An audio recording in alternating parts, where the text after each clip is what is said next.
우리 삶에는 참 여러 가지 시험이 많이 있습니다. 게다가 시험은 하나가 아니에요. 여러 가지입니다. 하나가 지나가면은 좀 평온한 나날이 진행될까 시작될까 생각하지만 이어서 또 다른 시험이 찾아옵니다. 고등학교 때는 이런 생각을 많이 했던 것 같아요. 그래, 좀 힘드니까 좀만 참자. 내가 대학교만 가면 좀 더 재밌게 놀아야지. 물론 재밌게 놀았어요. 근데 대학교 때 가니까 또 다른 이제 고민들이 듭니다. 취업 문제가 걸리죠. 또 이런 생각을 합니다. 지금 빨리 시간이 지나갔으면 좋겠다. 시험 기간 때 보통 이런 생각들 많이 하지 않나요? 한 일주일 빨리 지나갔으면 좋겠다. 시험만 끝나면, 그래 졸업만 하면, 취업만 하면은 좋겠는데 이런 생각을 해요. 결혼 전에는 이런 생각을 합니다. 그래 결혼만 하면은 뭔가 좀 달라지겠지. 결혼 때문에 스트레스를 많이 받고 누가 내 짝인지를 모르잖아요. 도대체 이놈은 어디서 뭘 하고 있는지를 모르니까 빨리 결혼을 하고 싶은 거예요. 그래 결혼만 해봐라. 자, 결혼을 해요. 그 다음에 얘기 안 할 거예요.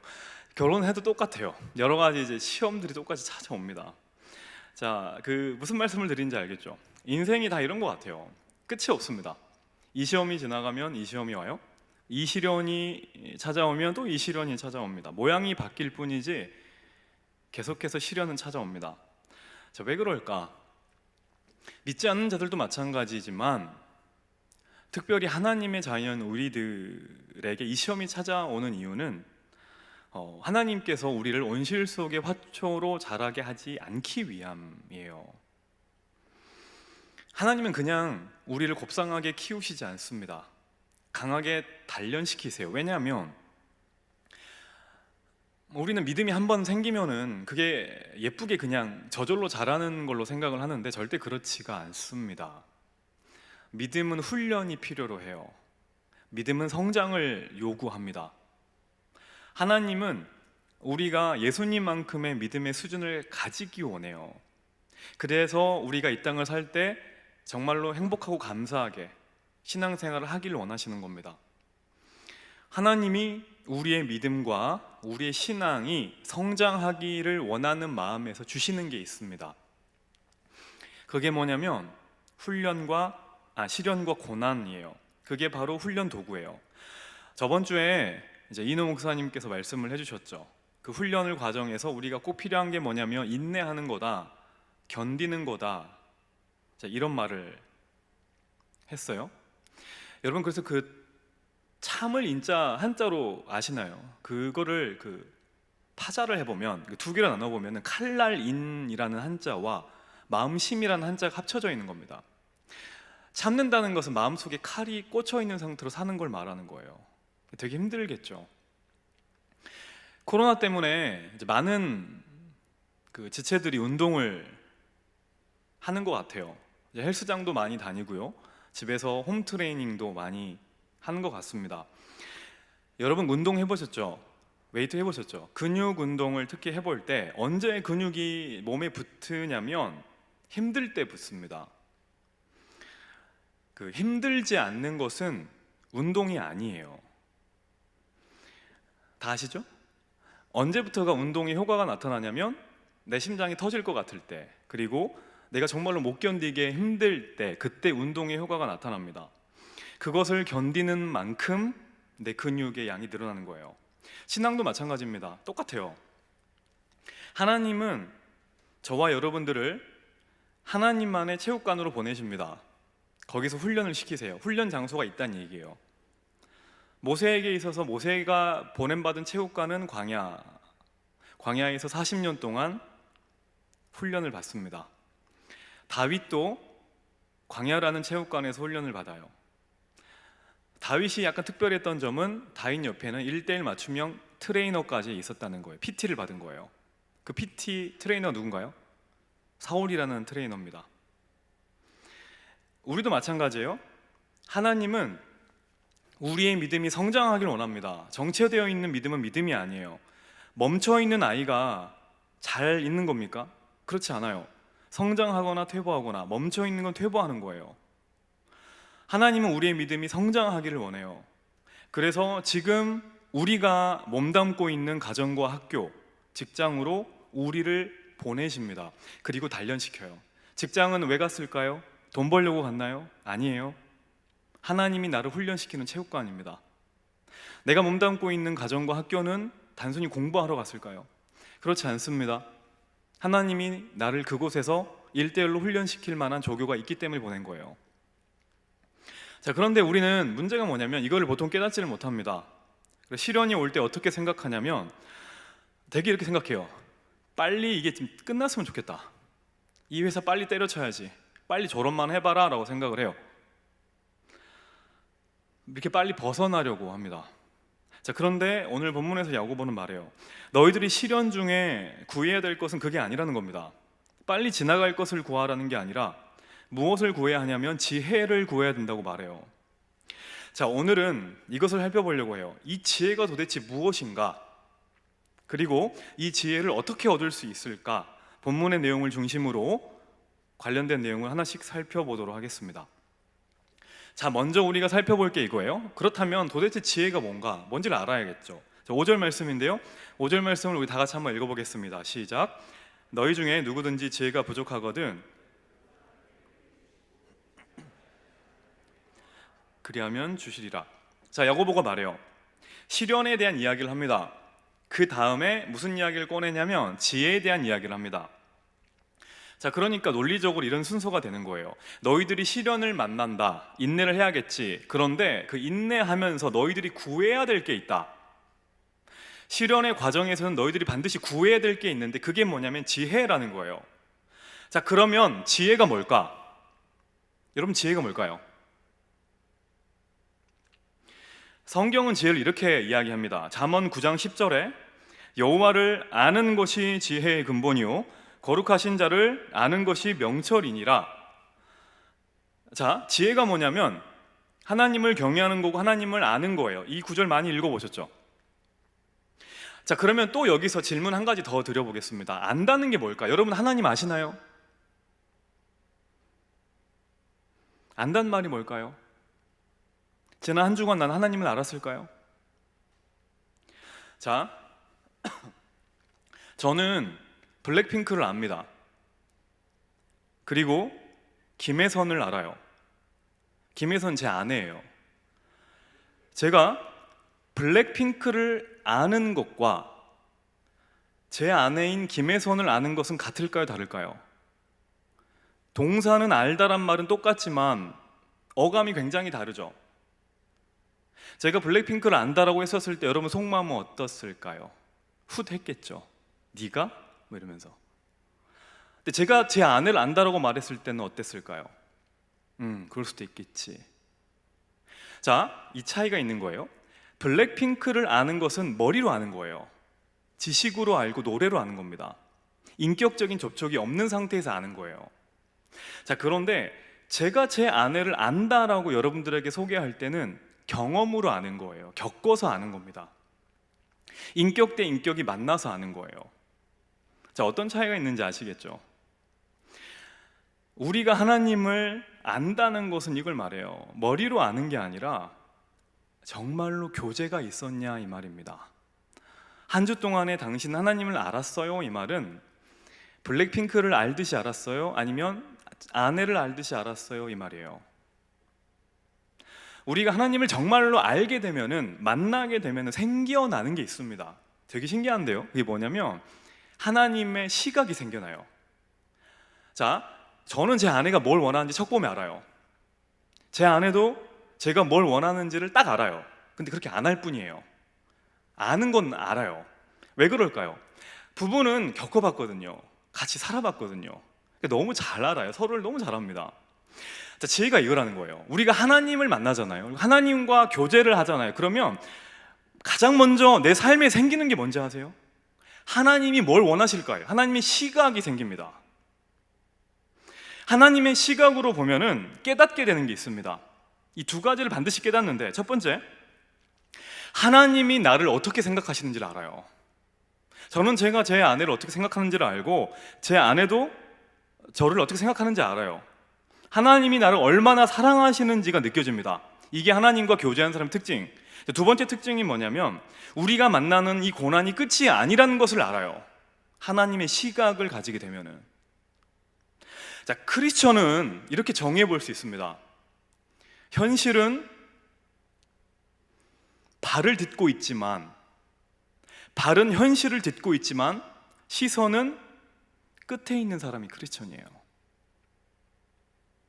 발과 시선이 다 이 땅에 있는 사람을 비크리스천이라고 하고, 발은 이 땅에 딛고 있지만 시선은 끝을 향해 보는 사람, 이 사람이 크리스천입니다. 하나님과 사귀어 하나님을 점점점 알아가게 되면, 그분의 시각이 내 안에 이식되게 되면, 지금 내가 겪는 이 모든 일들이 결국은 끝이 보이니까 합력하여 선을 이루겠구나 라는 믿음이 생깁니다. 믿음은 알기 때문에 생기는 거예요. 저는 제 아내를 믿어요. 그냥 믿는 게 아니라 저는 제 아내를 알기 때문에 믿는 겁니다. 왜 우리에게 믿음이 없는지 아십니까? 하나님을 모르기 때문에 못 믿는 거예요. 저는 제 이웃집 아줌마 믿지 않습니다. 안 믿겠죠. 모르니까요. 모르는데 어떻게 믿어요?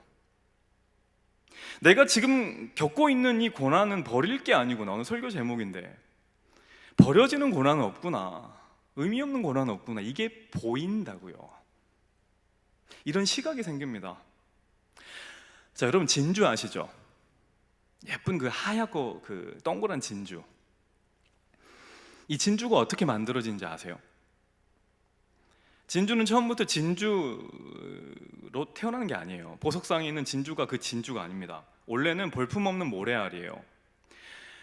막 바닷속을 모래알이 떠돌아다닙니다. 자, 그런데 이 작은 모래알 하나가 어느 날 그 조개가 뻐끔뻐끔 하잖아요. 근데 그 안으로 쏙 들어가요.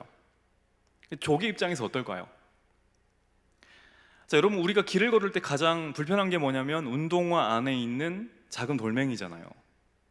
조개가 막 열심히 뻐끔뻐끔 하고 있는데 모래알이 쏙 들어가요. 그러면 이제 아프죠. 막 불편하고 화나죠. 막 상처가 계속 납니다. 이 모래알이 까끌까끌한 게 계속 조개를 괴롭히는 거예요.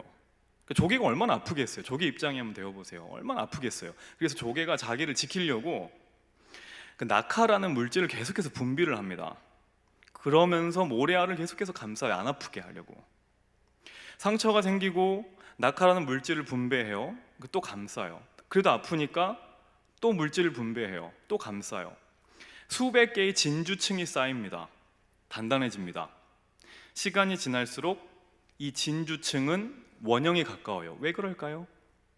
원형이 가장 안 아프거든요. 둥글둥글하니까. 그래서 점점 원형으로 빚어져 갑니다. 그리고 나서 진주가 됩니다. 그 진주의 크기가 굉장히 동그랗고 크다는 것은 무슨 말일까요? 조개가 그만큼 굉장히 아팠다는 말이에요. 상처를 많이 받았다는 말입니다. 조개가 겪었던 고통의 시간이 굉장히 길었다는 걸 말해요. 자, 우리도 마찬가지예요. 하나님은 모래알과 같이 굉장히 볼품없는 저희를 진주로 바꾸십니다. 그래서 우리 삶에 때때로 굉장히 큰 고난과 시련이라는 모래알이 들어와요. 너무 아파요. 그 모래알은 너무나 모습이 다양합니다. 어떤 때는 정말로 만나기 싫은, 세상에 이런 놈이 있을까라고 생각될 만한 까칠한 회사 상사를 만나게 되기도 해요. 그리고 어떨 때는 집안에 정말로 순종하기 힘든 부모님을 만나게 하기도 해요. 그리고 또 어떨 때는 건강의 문제를 하나님이 건드세요. 그게 우리의 모두의 각자 모래알이에요. 그것 때문에 너무 아프고 상처를 받아요. 자, 그때 필요한 게 뭘까? 지혜입니다. 자, 우리 야고보서 5장 11절 말씀을 한번 다 같이 읽어보겠습니다. 시작. 너희가 욥의 인내를 들었고 주께서 주신 결말을 보았거니와 주는 가장 자비하시고 긍휼히 여기시는 이시니라. 그 11절을 보면은 정말 중요한 단어가 나옵니다. 그게 뭐냐면 결말이에요. 결말. 주께서 주신 결말을 어땠대요? 보았거니와. 자, 누가 지금 내가 겪는 이 시련을 이길 수 있을까요? 일의 결말을 볼 수 있는 사람이에요. 지혜가 뭐냐? 지금 내 품 안에서 나를 괴롭히는 이 모래알이 모래알로 보여지는 게 아니라 나중에 완성될 진주로 보이는 게 지혜예요. 그것을 보면 이길 수 있습니다. 한 주간 또 주주간 저희 부서 순장들을 중심으로 제가 신방을 좀 했습니다. 이야기를 나누다 보니까 정말로 이들 안에 남들에게 나누지 못하는 많은 모래알들이 있다는 걸 알았어요. 때로는 울기도 하고 때로 너무 힘들게 그 이야기를 하는 모습들을 보면서 저도 마음이 너무 아팠어요. 같이 어떻게 아파해 줄 뿐이지 해결해 줄 수는 없으니까. 물론 저에게도 여러분들에게 이야기하지 못할 모래알이 있습니다. 그것 때문에 날마다 아파요. 근데 여러분 이것을 꼭 기억했으면 좋겠어요. 우리 주님은 분명히 말씀하세요. 모든 것이 합력하여 선을 이룬다. 세상 끝날까지 내가 너희와 항상 함께 하리라. 지금 많이 힘드시죠? 그런데 우리 주님이 반드시 지켜주실 겁니다. 그리고 우리의 모래알은 주님의 때가 되면 반드시 진주가 됩니다. 여러분, 믿음이 뭔가요? 믿음이 좋다는 말은 무엇을 의미할까요? 열심히 한다는 말이 아닙니다. 믿음을 행위로 생각하면 안 돼요. 단순히 기도를 많이 하고 찬송을 많이 부르고 전도를 많이 한다, 단순히 이런 것이 믿음이 좋다는 얘기가 아닙니다. 믿음이 좋다, 믿음이 있다는 말은 결말을 안다는 얘기입니다. 결말이 내가 아니라 결말이 하나님이심을 믿는 게 믿음이에요. 하나님의 시선을 통해서 나의 모래알이 결국에는 진주가 될 것을 믿고 지금의 고난도 버리지 않는 주의 자녀가 되기를 주의 이름으로 축원합니다. 자, 지혜가 뭐라고 그랬냐면 하나님을 아는 거라 그랬어요. 자, 그러면 이런 또 질문을 해볼 수가 있을 것 같아요. 자, 나도 알고 싶다. 하나님을 알고 싶은데 그러면 도대체 어떻게 하나님을 알고 하나님과 교제할 건가? 두 가지 방법을 말씀드리겠습니다. 첫 번째, 말씀의 사람이 되는 겁니다. 두 번째, 의심하지 않는 겁니다. 하나씩 설명을 드리도록 할게요. 자, 5절을 제가 다시 한번 읽어보겠습니다. 너희 중에 누구든지 지혜가 부족하거든 모든 사람에게 후히 주시고 꾸짖지 아니하시는 하나님께 구하라. 그리하면 주시리라. 자, 오늘 본문을 쓴 야고보가 저번 주 설교 기억하시나요? 누구라고 했냐면 누구의 동생이라고 했나요? 예수님의 동생이라고 했어요. 예수님의 친동생이에요. 자, 학자들이 이야기합니다. 이 야고보는 구약에 굉장히 정통한 사람이다라고 이야기를 해요. 야고보서를 보면은 총 5장밖에 안 되는데 이 5장 안에 구약의 21권 정도의 내용이 사상이 들어가 있다라고 학자들이 이야기를 해요.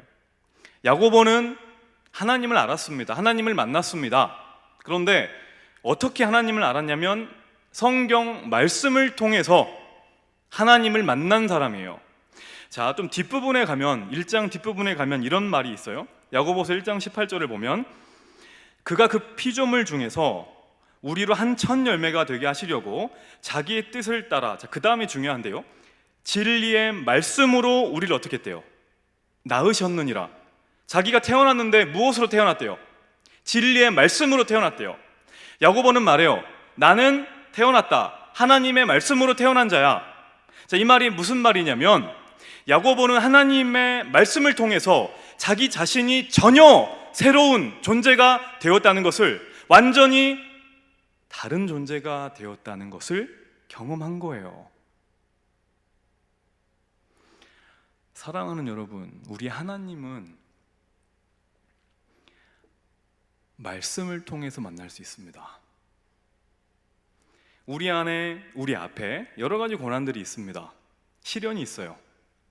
어떻게 그 시련을 이길 수 있을까요? 말씀의 사람이 되어야 합니다. 말씀으로 다시 태어나고 말씀으로 성장하고 날마다 말씀의 인도를 받는 말씀의 사람이 되어야 해요. 중요한 것은 성경 말씀을 머리로 알아서는 아무런 의미가 없다는 거예요. 아까도 말씀드렸다시피 말씀을 경험해야 돼요. 내가 직접 경험해야 돼요. 겪어야 돼요. 여러분, 말씀을 지식으로 아는 사람과 말씀을 경험으로 아는 사람, 말씀과 사귀어 아는 사람은 차이가 있습니다. 뭐가 다르냐면 타이밍이 달라요. 어떤 타이밍이냐면, 머리로 성경을 아는 사람은 성경이 언제 생각나냐면 넘어지고 나서 성경이 생각납니다. 시험 받을 때 넘어지고 나서 말씀을 깨닫는 거예요. 그 사람은 머리로 말씀을 아는 사람이에요. 자, 그런데 하나님의 말씀을 경험으로 아는 사람은 시험이나 시련이나 유혹이 내 삶에 찾아올 때 이 말씀이 먼저 생각납니다. 진짜 신기해요. 그래서 안 넘어지는 겁니다. 질문 드려보겠습니다. 여러분은 넘어지고 나서 말씀이 생각나는 사람들인가요? 아니면 넘어지기 전에 말씀이 생각나는 사람들인가요? 아니면 말씀이 아예 생각이 안 나나요? 요즘 저희가 아침에 이노 목사님 말씀을 듣고 또 매일 성경으로 새벽기도 시작해서 계속 큐티를 하고 있죠. 다윗의 고백이 참 많이 나와요. 여러분, 저는 다윗을 보면서 정말로 부러운 것 중에 하나가 이거예요. 다윗은 말씀이 삶에 묻어나요. 이런 느낌 안 받아보셨나요? 머리로 하는 느낌이 아니에요. 모든 고백 가운데 하나님의 말씀이 묻어나요. 자기가 어떤 행동을 하기 전에 항상 말씀 이야기를 해요. 전 이게 너무 부러워요. 그래서 저도 그 다윗의 모습을 보고 도전을 받았습니다. 그래서 이렇게 기도합니다. 하나님, 저도 말씀이 먼저 생각나는 사람이 되길 원합니다. 넘어지고 쓰러지고 나서 말씀을 돌이키는 용도로 쓰는 게 아니라 먼저 말씀이 생각나는, 말씀을 경험한 자가 되게 하여 주시옵소서. 이 기도를 그때부터 계속 드리고 있어요. 여러분, 아침에 말씀을 보는 유익이 뭐예요? 아침에 큐티를 하는 유익이 뭡니까? 이거예요. 넘어지기 전에 말씀을 보잖아요. 말씀이 내 삶을 이끌어가는 겁니다. 그 말씀 때문에 내가 견디는 거예요. 야고보는 이 경험한 말씀이 굉장히 많았던 사람이에요. 자, 두 번째, 지혜를 얻는 두 번째 방법이 뭐냐면 의심하지 말라는 거예요. 야고보는 하나님께 구하라 그리하면 주신다고 분명히 말씀하셨어요.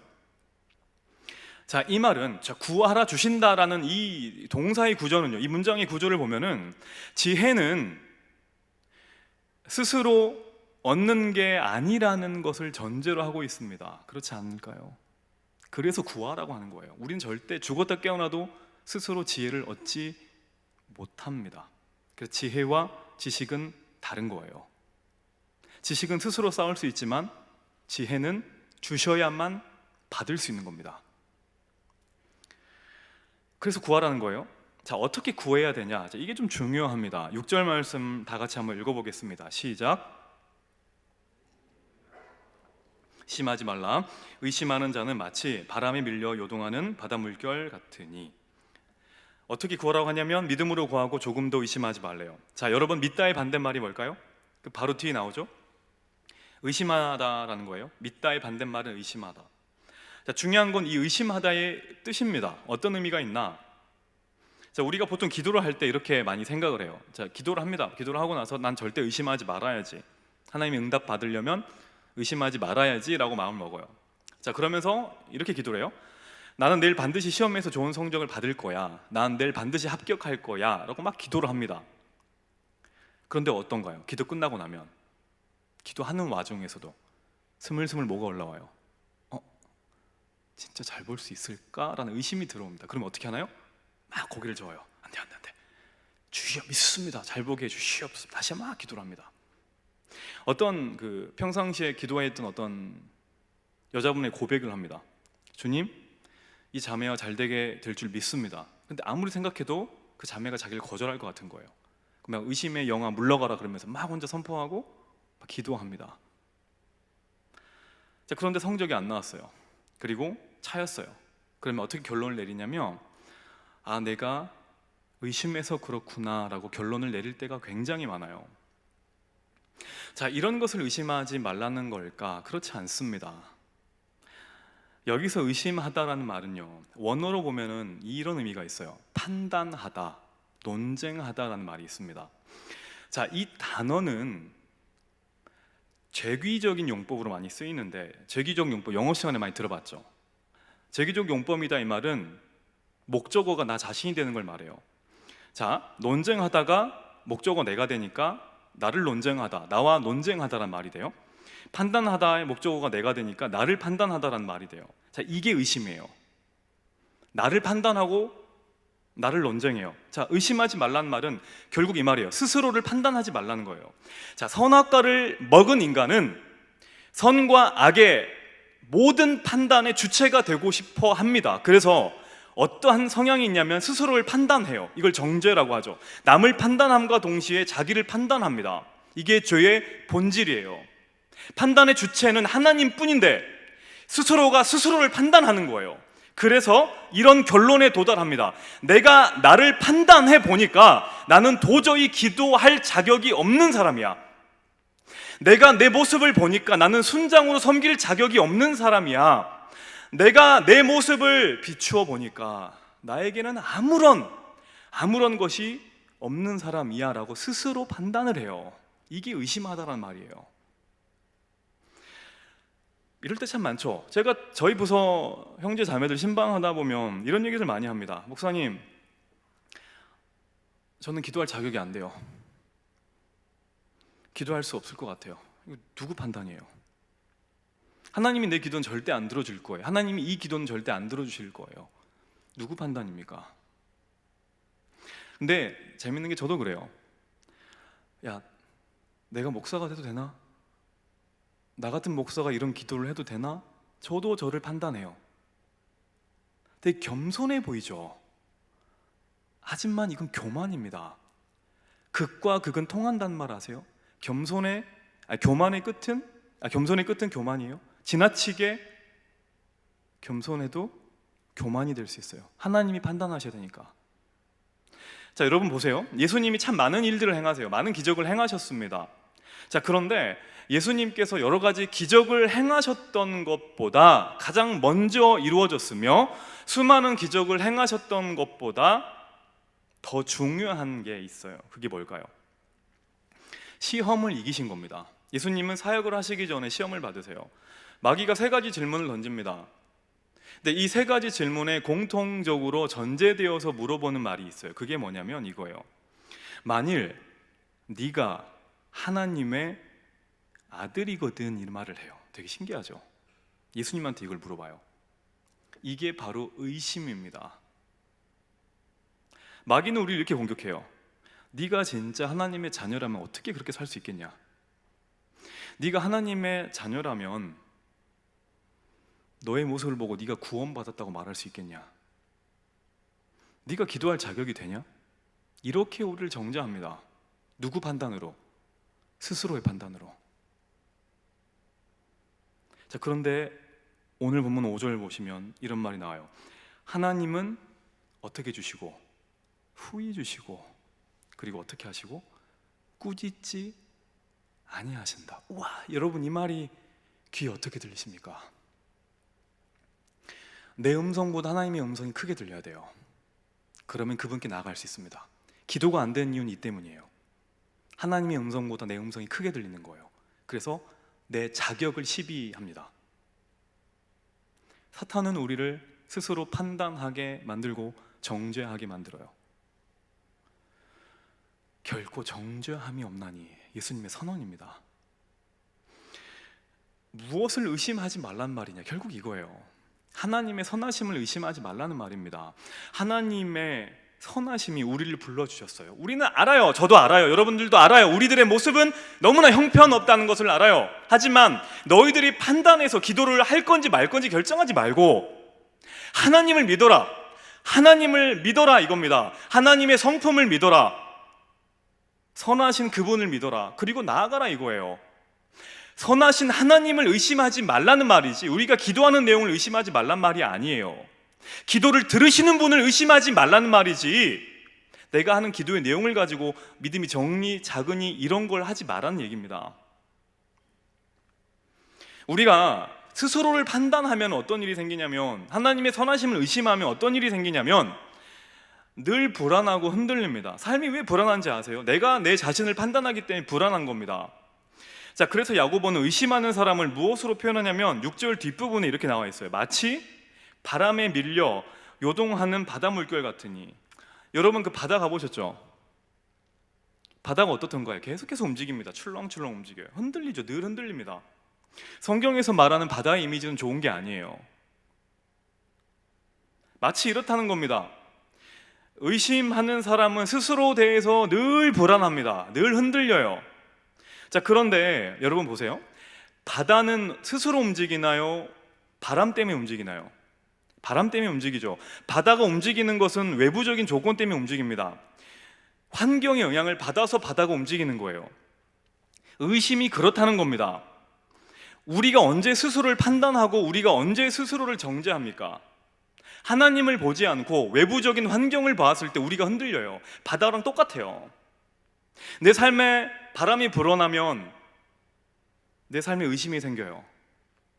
남들하고 비교하잖아요. 다른 사람들 모습을 보고 다른 사람들 이야기를 들어요. 그러면 스스로를 늘 비교하고 판단하잖아요. 그래서 막 흔들리는 겁니다. 자, 그런데 하나님의 선하심을 끝까지 바라보면 어떤 일이 일어나냐? 그게 9절 10절 내용입니다. 9절 낮은 형제는 자기의 높음을 자랑하고 10절 부한 자는 자기의 낮아짐을 자랑할지니. 자, 자랑의 내용을 보세요. 낮은 자는 무엇을 자랑하냐면 높음을 자랑해요. 부한 자는 무엇을 자랑하냐면 낮아짐을 자랑해요. 자, 어떤가요? 현실과 반대죠. 환경과 반대죠. 비교가 사라집니다. 스스로 판단하지 않아요. 왜냐하면 자랑의 근거가 환경이 아니라 하나님의 선하심이기 때문이에요. 남들 목소리가 하나님의 음성보다 작게 들리는 거예요.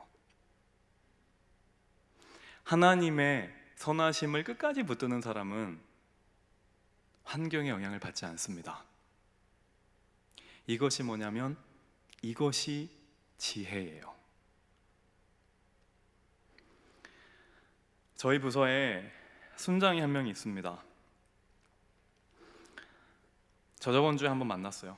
집이 수지인데 직장은 경기도 광주에 있어요.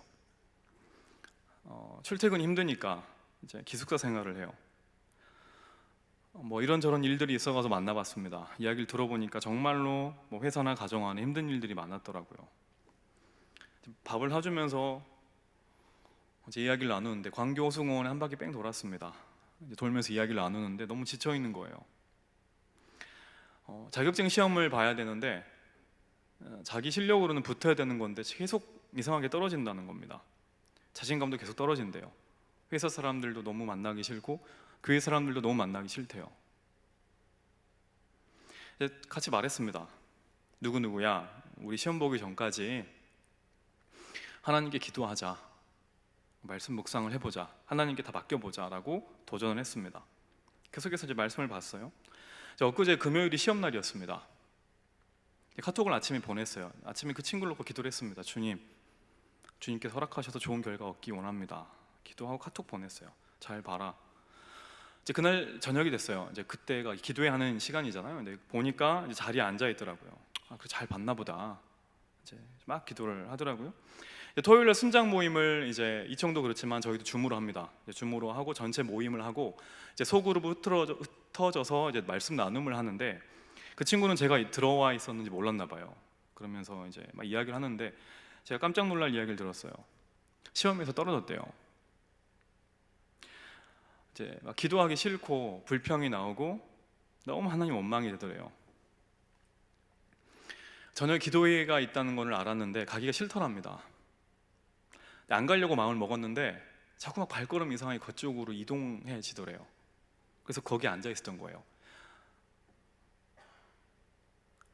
그러면서 이제 자기 이야기를 마무리하면서 이런 기도 제목을 냈습니다. 저는 이 기도 제목이 굉장히 인상적이었어요.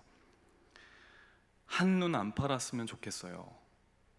그리고 경주마처럼 끝까지 하나님만 바라보고 살게 해주세요. 이게 너무 은혜가 되는 거예요. 화면을 보는데 막 기도 제목이 너무 예쁜 거예요. 기도 제목이 예쁘니까 막 너무 이제 예뻐 보이는 겁니다. 그래서 막 화면 대고 막 뽀뽀해주고 싶었는데, 물론 형제예요. 근데 너무 예뻐 보이는 겁니다. 우와. 경주마는 주변이 안 보이잖아요. 결승골밖에 안 보이잖아요. 나도 이렇게 기쁜데 하나님은 얼마나 기뻐하실까?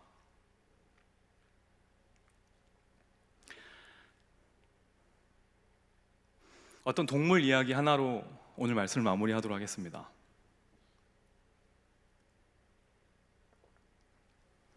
여러분, 그 사막하면 생각나는 동물이 있죠. 그 동물이 뭔가요? 낙타입니다. 낙타. 그래서 오늘 그 청년부 순모임지 맨 앞에 화면이 낙타인 거예요. 보시면 알 거예요. 사막을 횡단할 때 낙타보다 좋은 거는 없대요. 낙타보다 유용한 이동수단은 없답니다. 몇 가지 이유 때문인데, 첫 번째로 여러분 그 낙타의 눈썹 보셨습니까? 못 봤습니까? 나중에 동물원 가서 한번 유심히 쳐다보세요. 한번 불러가지고 펄렁펄렁거리 이렇게 붙인 것도 아니거든요. 그런데 굉장히 눈썹이 길답니다. 왜냐하면 왜 그럴까요? 사막에는 모래바람이 많잖아요. 눈에 막 모래가 들어가요. 그러면 아파가지고 이제 못 보잖아요. 근데 낙타는 눈썹이 너무 이렇게 팔랑팔랑 길어가지고 이렇게 딱 덮어준답니다. 그래서 모래를 다 막아준대요. 근데 그렇게 가리면서도 앞을 볼 수 있대요. 그래서 앞을 걸어간대요. 자, 두 번째 특징이 뭐냐면, 낙타하면 생각나는 게 뭐예요? 제일 유명한 특징이죠. 혹이 있죠. 저는 그 중학교 때까지 이 혹 안에 물이 가득 차 있는 줄 알았습니다. 그래서 정말로 물통을 등에 메고 다니는 정말 좋은 짐승이다라는 생각했는데, 여러분 다 아시죠? 그 낙타의 등에는, 혹에는 그 물이 아니라 지방이 들어있다는 사실 모르셨나요? 네, 지방이 있대요. 지방이 있어가지고 이제 몇 달을 안 먹어도 견딜 수가 있대요. 지방을 태우면서 이제 물과 양분으로 나누어져서 버틸 수 있다. 사막에서 횡단을 할 때 타는 사람이 자기만 먹고 낙타를 주지 않아도 어느 정도 견딜 수 있게 된다라는 특징을 이야기했어요. 자, 그런데 사람이 모르는 정말로 중요한 낙타의 마지막 한 가지 특징이 있습니다. 자, 그게 뭐냐면 바로 무릎이에요. 무릎. 낙타의 무릎을 보면은 굉장히 두꺼운 굳은 살이 박혀 있어요. 왜 그러냐면 자주 무릎을 꿇기 때문이랍니다. 사막에는 모래바람만 부는 게 아니라 모래 폭풍도 막 불어오잖아요. 미션 임파서블 이런 데 보면 엄청난 큰 사막에 모래 폭풍이 막 불기도 하잖아요. 이제 이거는 아무리 그 낙타 눈썹이 길어도 이거 가지고 가려지지 않는 거예요. 막 뚫고 들어오니까. 이제 그럴 때는 어떻게 하냐? 낙타가 그럴 때는 어떻게 하냐면 조용히 무릎을 꿇는데요. 무릎을 꿇고 머리를 숙인답니다. 그리고 그렇게 무릎을 꿇은 채로 엄청나게 거센 모래 폭풍이 지나갈 때까지 기다린대요. 자, 여러분, 옛날에 낙타 무릎이라는 별명을 가진 사람이 있었습니다. 무릎에 낙타처럼 굳은 살이 박혀 있는 거예요. 자, 그만큼 하나님 앞에 엎드려서 기도를 많이 한 거예요. 낙타 무릎. 이 별명을 가진 사람이 누구냐? 오늘 본문을 쓴 야고보입니다. 야고보는 무릎의 사람이었어요. 기도의 사람이었습니다. 낙타 무릎을 가진 사람은 지혜를 깨닫습니다. 하나님을 만납니다. 말씀을 경험합니다. 보통 굳은 살은 우리가 가장 많이 쓰는 부위에 생겨요. 그래서 운동을 많이 하는 사람들은 손바닥에 굳은 살이 박히고, 육상 선수나 테니스, 복싱 선수 이런 사람들은 발바닥에 굳은 살이 박힙니다. 여러분들은 굳은 살이 어디에 박혀 있습니까? 어제 말씀을 묵상하다가 프라미스 홀로 갔습니다. 어젯밤 한 7시쯤 됐나? 프라미스 홀로 갔어요. 저희 부서 애들이랑 기도를 많이 하던 곳이라 방석을 치우고 한번 무릎을 꿇고 기도했습니다. 야고보의 모습을 떠올리면서 예수님의 무릎도 낙타 무릎 아니었을까요? 기도를 시작했습니다. 너무 창피한 게 너무 아픈 거예요. 저의 무릎에는 굳은 살이 없어요. 방석을 다시 가져왔습니다. 방석을 가지고 기도를 시작했어요. 난 40분 정도 기도하니까 지치는 거예요. 저희 영혼에도 굳은 살이 박혀있지 않아요. 부끄러웠습니다. 통곡이 나오더라고요. 하나님, 하나님, 하나님, 제가 도대체 어디까지 무엇을 단련한 겁니까? 제가 지금까지 어떻게 살아가고 있는 겁니까? 사랑하는 여러분, 코로나 시대 때 뭐가 필요할까요? 이겁니다. 낙타 무릎이에요.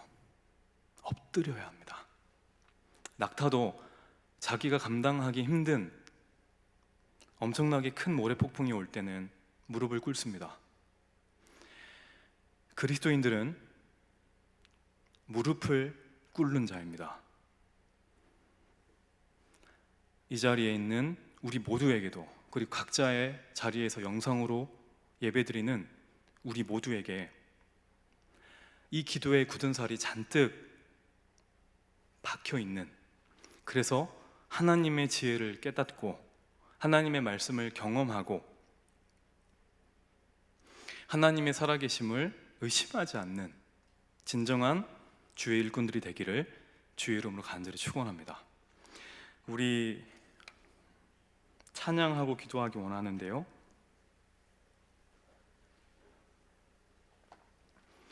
어제 프라미스홀에서 기도하는데 예수님의 십자가가 많이 생각이 났습니다. 우리는 크리스천이죠. 크리스천은 십자가를 지고 가는 사람입니다. 여러분, 십자가는 무거울까요? 가벼울까요? 십자가는 무겁습니다. 무겁기 때문에 십자가예요. 십자가의 본질은 무거움입니다. 십자가가 무겁지 않다면 아무런 의미가 없습니다. 의미 없는 나무토막에 불과할 거예요. 우리가 걸어가는 길이 뭐냐면, 우리가 따라가야 될 예수님의 길이 뭐냐면 무거운 십자가를 지고 가는 거예요. 그래서 무릎을 꿇을 수밖에 없는 겁니다. 무겁기 때문에. 그런데 그 자리가 기도의 자리라고요. 십자가가 무거워서 무릎을 꿇는데 그 자리가 곧 기도의 자리가 된다는 거예요. 그래서 짐이 무겁다고 한탄하지 말라는 겁니다. 그 자리가 곧 무릎 꿇는 기도의 자리가 되니까, 그게 주님의 길이니까, 주님이 우리에게 걸어가라고 하신 생명의 길이니까, 삶이 무겁고 힘들더라도 그곳에서 무릎 꿇을 수 있으면 우리는 반드시 살아납니다. 하나님의 선하심을 의심하지 마시고, 말씀을 머리로만 알지 마시고 경험하시고 그 길 걸어가는 주의 자녀 됐으면 좋겠습니다. 우리 다 같이 예수의 길 찬양하도록 하겠습니다.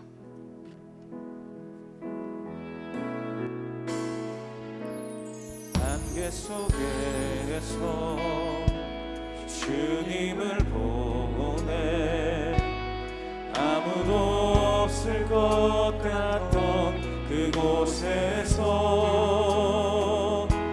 손 내미셔서 나를 붙들래 길 잃고 쓰러져 가던 처음부터 다시 한번 하겠습니다.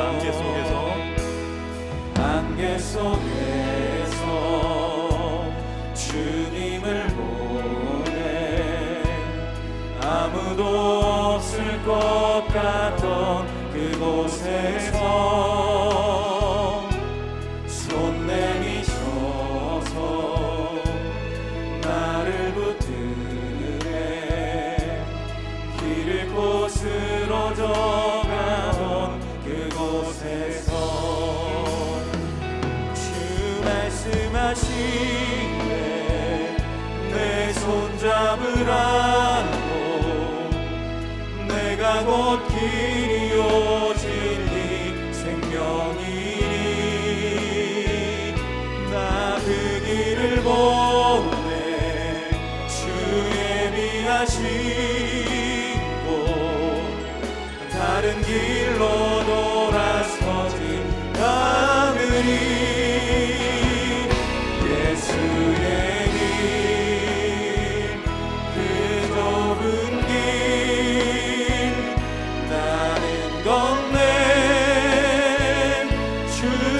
손잡고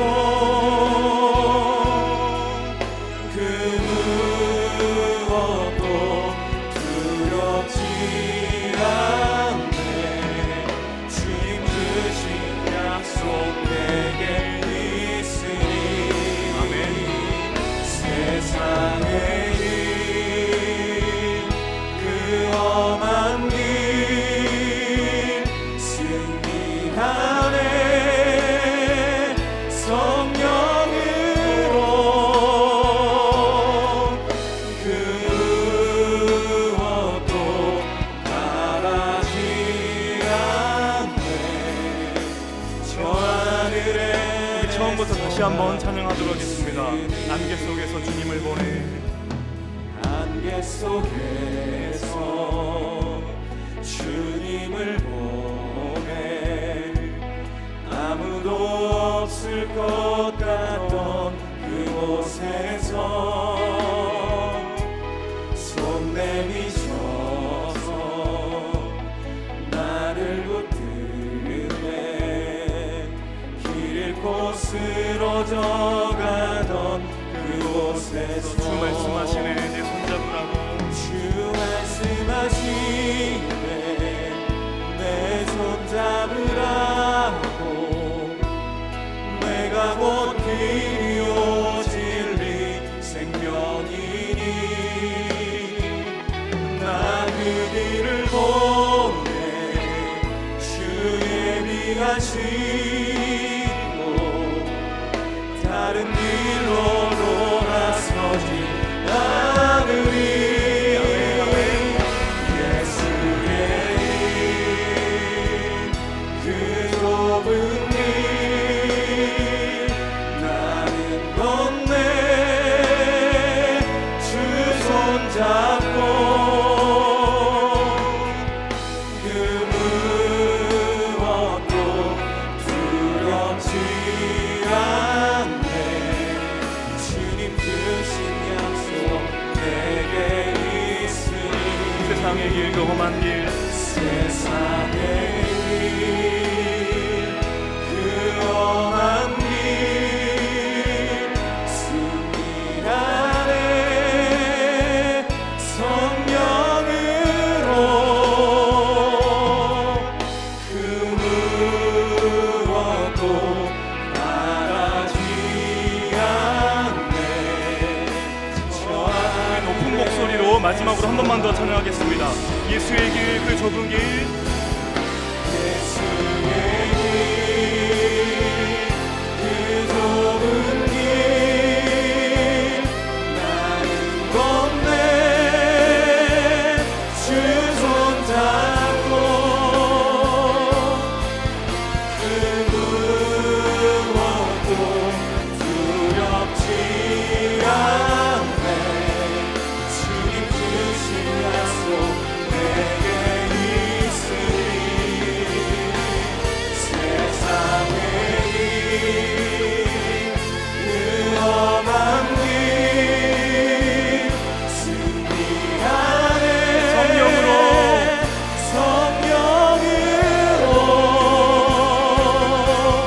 그 무엇도 바라지 않네. 저 하늘에 내 소망 있으니. 이 시간 우리 말씀 생각하면서 함께 기도하기 원하는데요. 하나님 아버지, 우리가 고난의 때를 겪을 때가 너무나 많이 있습니다.